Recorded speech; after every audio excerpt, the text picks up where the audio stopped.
Sebelum masuk pada pembahasan ini harus diketahui terlebih dahulu mengenai dua istilah yang biasa dipakai oleh karangan para ahli arifin. Itu tentang al-qabd. Qabd artinya menggenggam. Sementara al-basat itu artinya melepas genggaman. Nah, al-basat tadi melepas itu artinya apa sih? Farahun ya'taril quluba awil arwah. Itu satu kebahagiaan yang mendatangi hati atau mendatangi ruh. Imma bisa babi qurbi syuhudil habib, bisa jadi karena sebab dia dekat terhadap penyaksian kekasihnya, au syuhud jamalihi, atau karena dia itu menyaksikan keindahan kekasihnya, atau bikashfil hijabi an awsafi kamalih, atau Allah singkapkan kesempurnaannya dari hijab-hijab yang ada dalam diri seorang hamba. Abi ghairi sabab, atau tanpa sebab. Jadi basat itu bahagia dalam keadaan bahagia, lepas begitu. Orang yang bahagia itu lepas, ngomongnya lepas, ngakaknya lepas gitu kan, tingkah lakunya lepas, seakan-akan nggak ada beban dalam dirinya, lepas, bas gitu.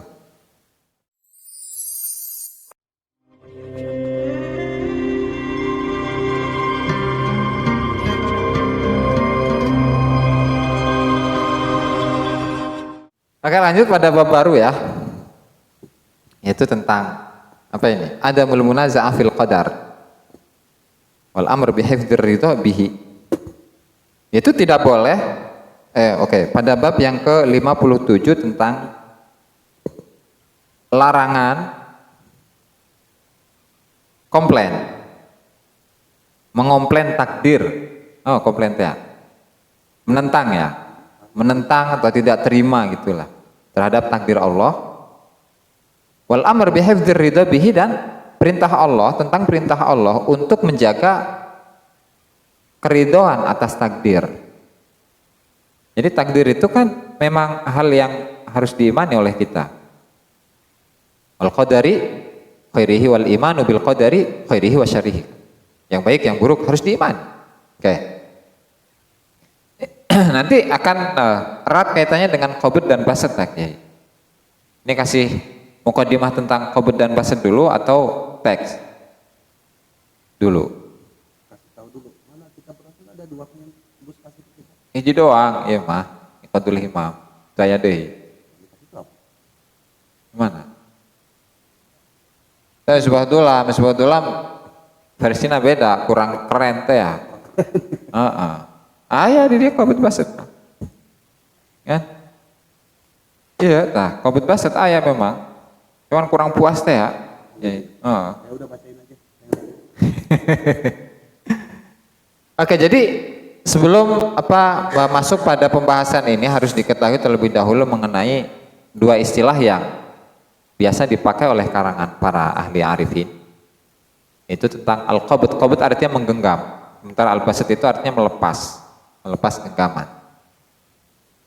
Nah, al-basat tadi melepas itu artinya apa sih? Farahun ya'taril quluba awil arwah. Itu satu kebahagiaan yang mendatangi hati atau mendatangi ruh. Imma bisa babi qurbi syuhudil habib, bisa jadi karena sebab dia dekat terhadap penyaksian kekasihnya, au syuhud jamalihi, atau karena dia itu menyaksikan keindahan kekasihnya, atau bikashfil hijabi an awsafi kamalih, atau Allah singkapkan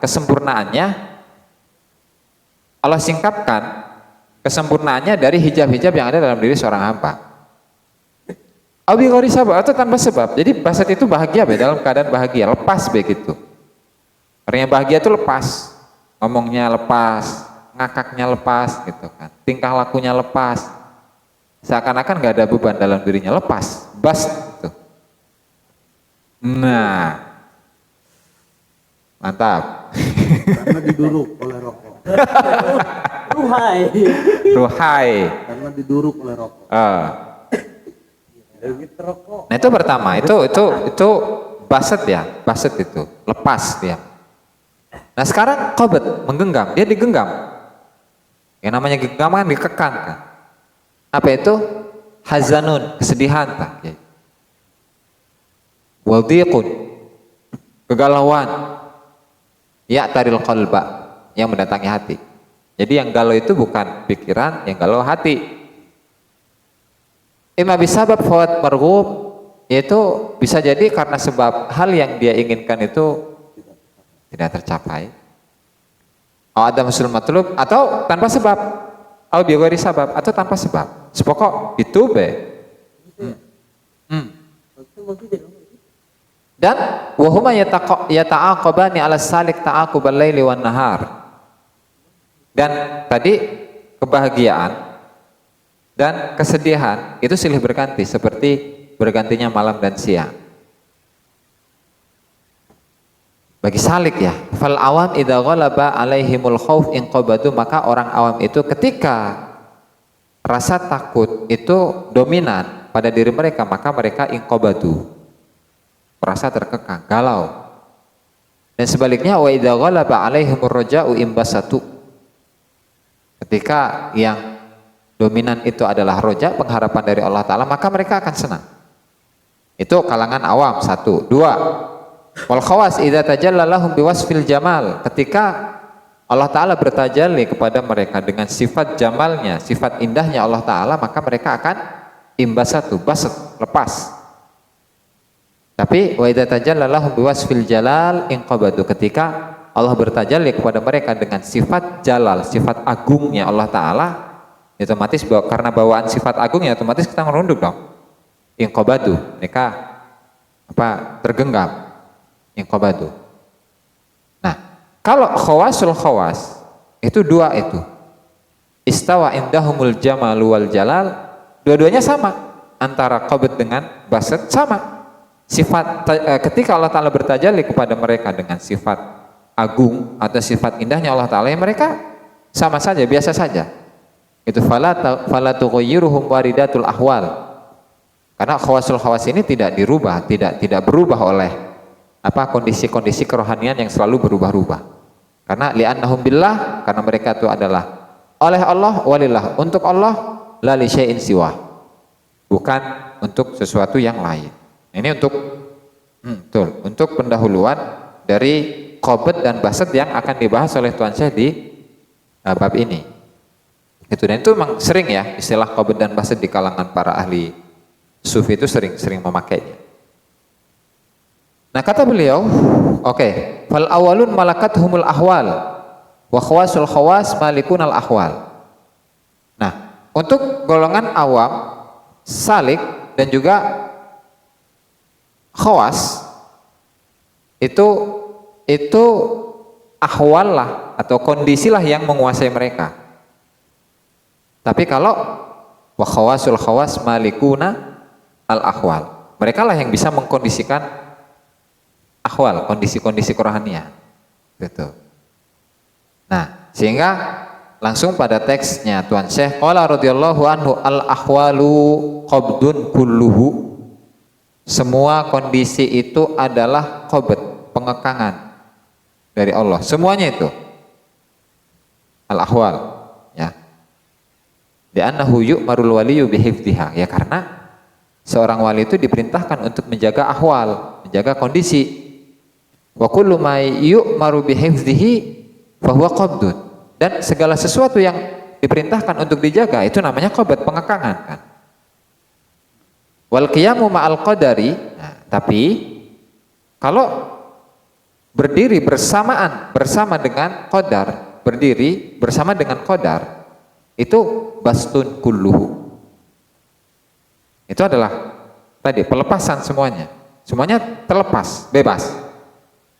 Ya, karena ketika dia sudah bersama dengan takdir, li'annahu laisa hunaka syai'un yu'maru bihifdhihi.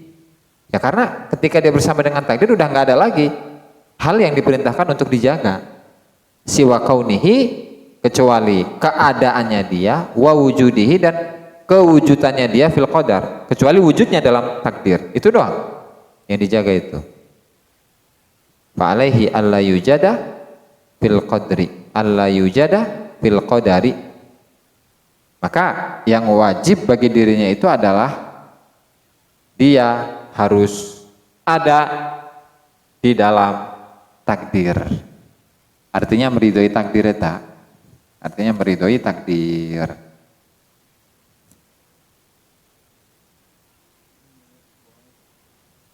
Oke, mana sih ya? Wa alaihi alla yujada fil qadari bal yuwafiqu wa la yunazihu. Oke, eta yujada apa yujida eta? Ya. Rada iya. Amat ya.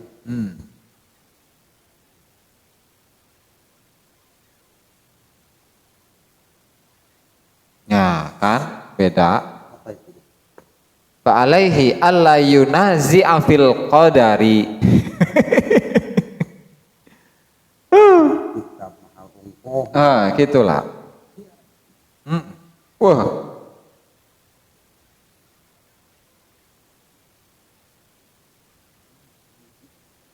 Dirinya naon, Bro? Fa alaihi alla yunazi'a ya?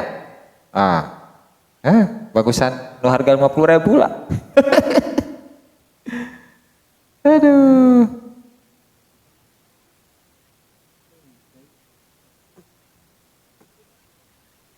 Tah, pantesan ya, rada liar tak.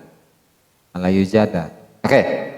Maka yang menjadi kewajiban atas dirinya itu dia tidak boleh komplain kepada takdir. Sehingga lawannya apa? Bal yuwafiq. Kalau komplain lawannya setuju. Ya kan? Bal yuwafiq, tapi dia setuju. Oke, lanjut. Wala yunazi'a fi jami'i ma yajri alaihi mimma yahlu wa yamurru. Dan tidak boleh komplain dalam semua yang berjalan pada dirinya berupa hal-hal yang manis atau yang pahit.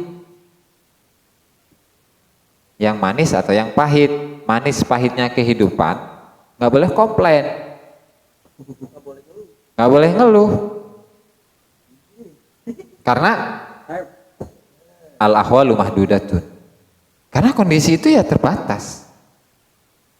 Waqat umiro, kembali ke awal tadi al ahwalu qabdun ya karena ahwal qabdun kenapa ya, karena dia terbatas gitu. Waqat umiro bihifdzi hududiha, dan dia itu telah diperintahkan untuk menjaga batasan-batasan ahwal. Sementara wal fi'lul ladzi huwal qadaru ghairu mahdudin, sementara perbuatan Allah Ta'ala yaitu adalah takdir, itu sifatnya tidak terbatas. Sehingga fayuhfaduhu wa fih, bukan dia yang diperintahkan untuk menjaga diri, tetapi dia yang dijaga. Fihi fayuhfaduhu wa, maka si wali tadi itu dijaga di dalam perbuatan. Fihi fil fi'il.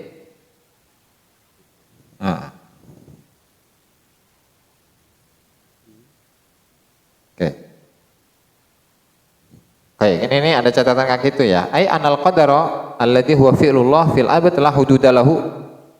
Qadar yang merupakan perbuatan Allah dalam hamba itu tidak ada batasnya.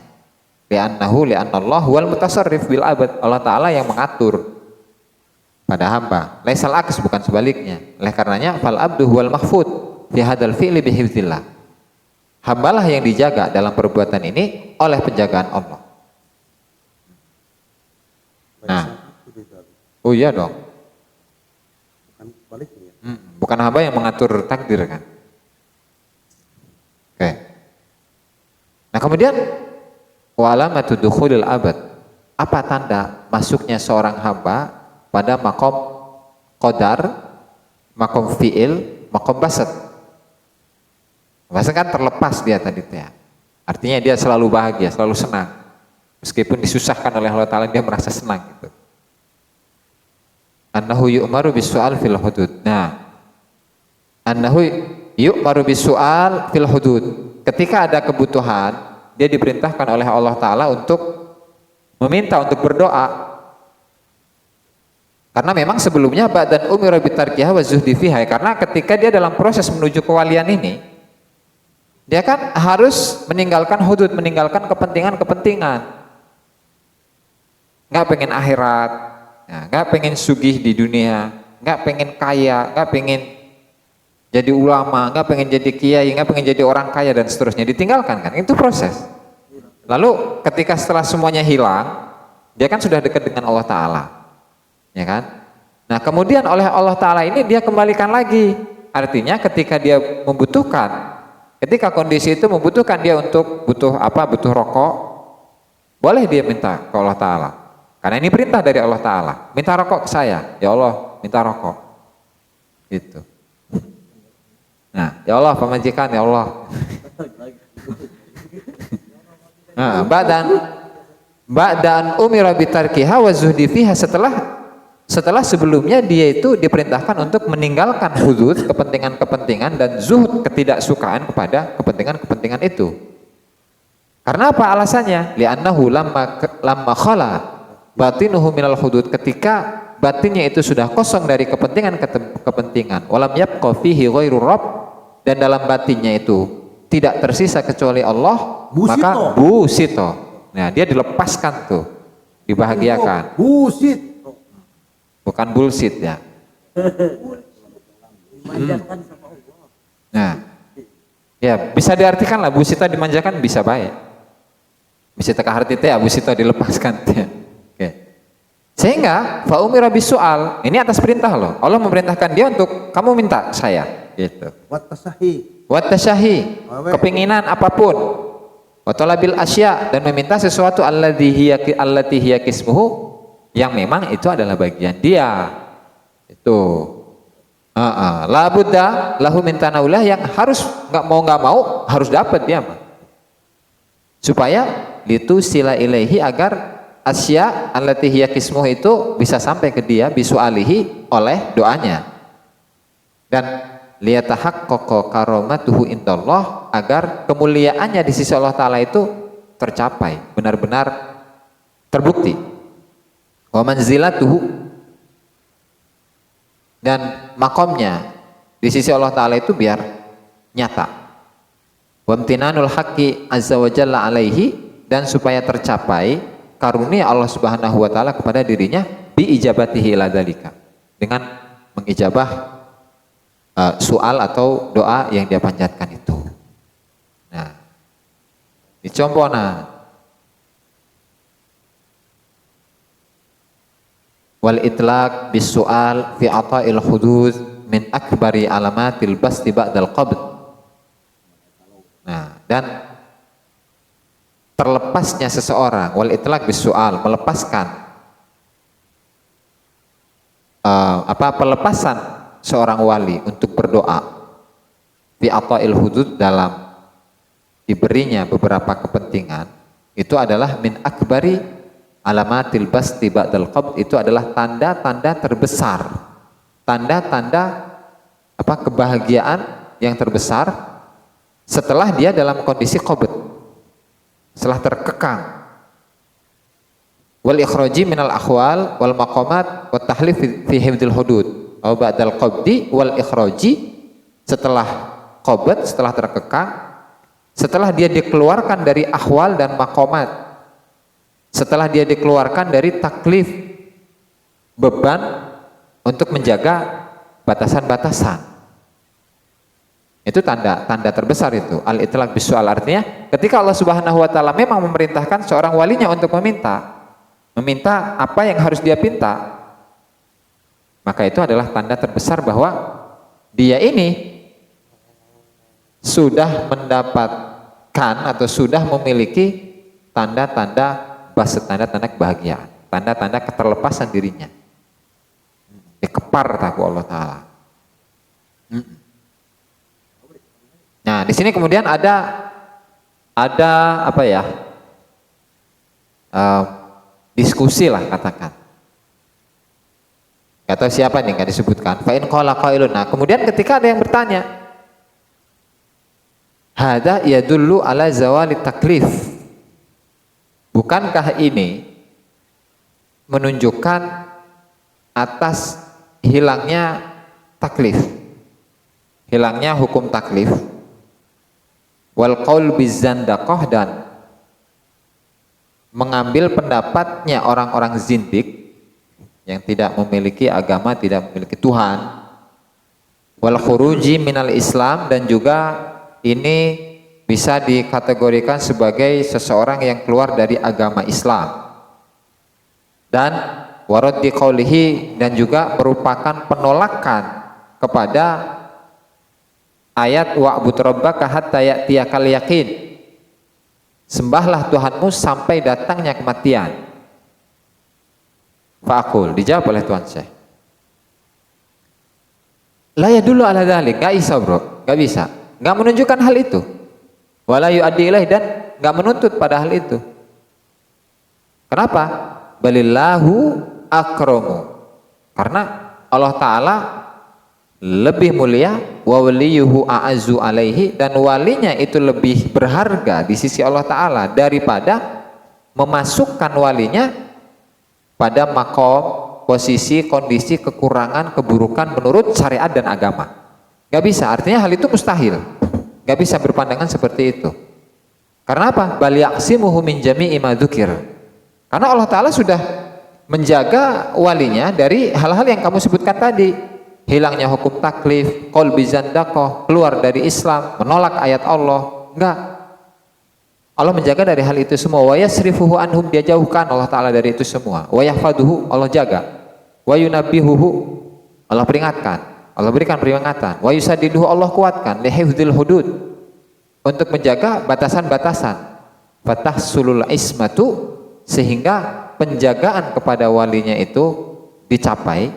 Wa tanhafidul hudud, dan batasan-batasan Allah itu terjaga. Min ghairi taklifin minhu wa masyaqqah. Artinya para walinya Allah Subhanahu wa Ta'ala ketika mereka itu sudah dekat dengan Allah, sudah ma'rifat, sudah wusul, mereka ketika melaksanakan semua ajaran-ajaran Allah Ta'ala, dia lakukan dengan suka hati, nggak ada sifatnya keterpaksaan, sehingga wajar saja dong nanti akan dijawab. Allah Ta'ala ngasih bonus ke dia, boleh dong. Yang awalnya dia nggak boleh cinta dunia, sekarang apapun yang dia inginkan diberi oleh Allah Ta'ala, karena hanya saya yang menjadi kekasih si wali itu. Kurang lebih demikian. Wa andzalika fi ghaibatin fil qurb. Ya padahal wali Allah Ta'ala itu kan sudah lenyap dalam kedekatan Allah. Makanya dalam sebuah ayat, kadzalika linasrifa anhu su'a wal fakhsya. Begitulah perbuatan Allah Ta'ala agar kami jauhkan walinya Allah Ta'ala dari keburukan dan kekejian. Innahu min ibadinal mukhlisin, karena walinya itu adalah termasuk hamba-hamba kami yang ikhlas. Wa qala Allahu azza wa jalla, inna ibadi laisa laka alaihim sultan. Sungguhnya hamba-hambaku itu, engkau wahai iblis itu nggak bisa membobol dirinya gitu. Wa qala azza wa jalla illa ibadallahil mukhlasin. Juga Allah sudah menyatakan dalam ayatnya, kecuali hamba-hamba Allah yang ikhlas. Ya miskin, kamu orang yang komentar tadi itu, yang miskin, huwa mahmulur rabb, dia itu sudah dibawa oleh Allah Ta'ala. Wa muraduhu, dia itu sudah diinginkan, dikehendaki oleh Allah Ta'ala. Wa huwa yurabbihi fi hijri qurbi, dan Allah Ta'ala sudah mendidik dirinya dalam pangkuan kedekatan Allah dan pangkuan sifat lembutnya Allah Ta'ala. Anna yasilu syaitanu ilaihi, bagaimana bisa setan itu bisa sampai ke dirinya. Dan watatatarraqul qabaihu wal makarihu fi syar'i nahwahu. Anna ini Anna kaifa? Kaifa ya? Bagaimana bisa setan itu bisa sampai kepadanya, dan bagaimana bisa keburukan-keburukan, kebencian-kebencian dalam syariat itu bisa mendatangi dirinya. Gak bisa. Aba'ad dan najah, gagal faham bro, Anda bro, itu. Engkau jauh dari tempat tujuan. Wa a'dzamtal qurbah, engkau menganggap kedekatan dengan Allah Ta'ala itu adalah hal yang besar, hal yang jauh, padahal mah dia sudah berada di dalamnya itu. Wa qul tafadan, engkau mengucapkan satu hal yang sangat apa ya, yang parah gitu, yang parah, kayak bego gitu. Ucapannya orang bego gitu. Aziman. Oke. Tabban li hadhil himamil khasisah. Apa tadi? Tabban teh halakan ya. Semoga kehancuran itu didapatkan bagi kesemangatan yang rendah ini dan akal-akal yang kurang itu, yang jauh, dan pendapat-pendapat yang rusak, ya. A'adzanallahu wal ikhwana minad dhalalati al-mukhtalifati bi qudrati syamilah wa altafil kamilah wa rahmatil wasi'ah wa satara nabi astarih tamatil mani al-alhamiyah wa rabbana bi ni'amihi as-sabighati wa fadailihi daimati bimanihi. Ya, artinya ketika seseorang itu sudah dekat dengan Allah Subhanahu wa taala, itu bukan berarti dia sudah dibebaskan dari semua beban-beban syariat. Kenapa? Ya karena beban-beban syariat yang berupa perintah dan larangan itu pasti dia laksanakan. Tetapi kalau manusia biasa itu memandang itu sebagai beban, ya kan? Ibadah itu sebagai beban. Nah, kalau mereka para kasih Allah itu bukan beban tapi hobi. Udah menjadi hal yang mereka cintai, hal yang mereka rindukan. Itu artinya di situ memang sudah ada perpaduan antara syariat dengan hakikat itu pasti berjalan bareng, nggak mungkin terlepas gitu tuh. Jadi seakan-akan Tuan saya ini mungkin ditanya oleh seorang ulama pada saat itu ya, qala qail gitu kan. Jawabannya ini ya. Iya. Ada semacam diskusi di sana. Ya. Anna yasiru syaitur ilaik wali ya. Oh. Wali ya. Wali. Wa tatarraqul qabih wal makarih syari Nahwahu. Ini saumpamane Nahu ke arah dia, ke arah wali. Oh. abad dan najah. Gagal paham Anda, bro, gitu. Bahasa-bahasa Tuan saya gagah-gagah.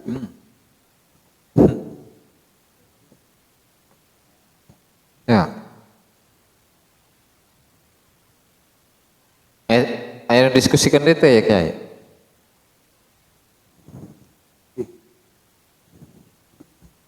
Jadi menafsirkan ayat Al-Quran itu Tuhan saya itu udah jauh gitu kan dari sesuatu yang bersifat akhirat itu.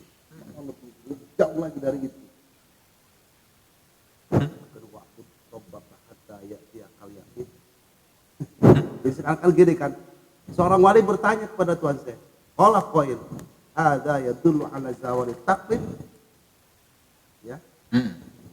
Wal qauli bizandaqah. Bukankah ini sebuah perkataan yang menunjukkan kepada bebasnya apa tadi? Beban. Keterpaksaannya. Ya.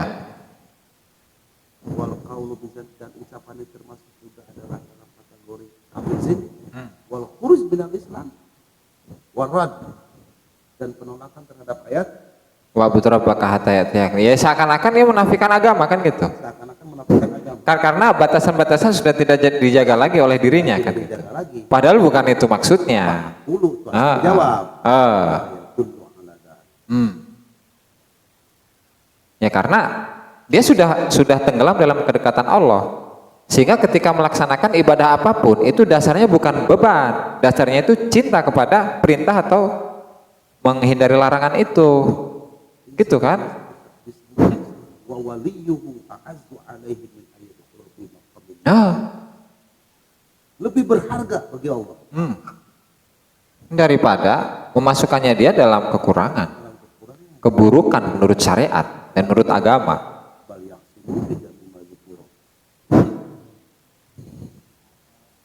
Nah, anak menurut walinya, kan pernah Tuhan saya ditanya seribu wali ya dalam itu pernah.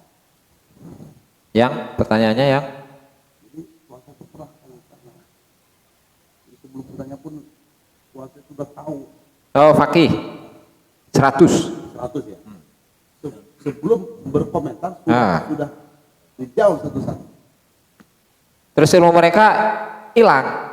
Ilmu mereka hilang. Jadi apa yang mau ditanyakan itu nggak tahu. Nggak tahu. Terus dipanggil satu-satu tuh, kamu fulan satu, kamu mau nanya ke saya masalah ini ya, gini, jawabannya tahu nggak? Gini, tet, dah sana, satu lagi, terus sampai 100 orang, mi'atu faqihin, 100 orang ahli fikih, ngetes memang mereka tujuannya ngetes. Karena tujuan mereka ngetes atau ngetes. Tapi akhirnya mereka minta maaf. Mereka minta maaf akhirnya.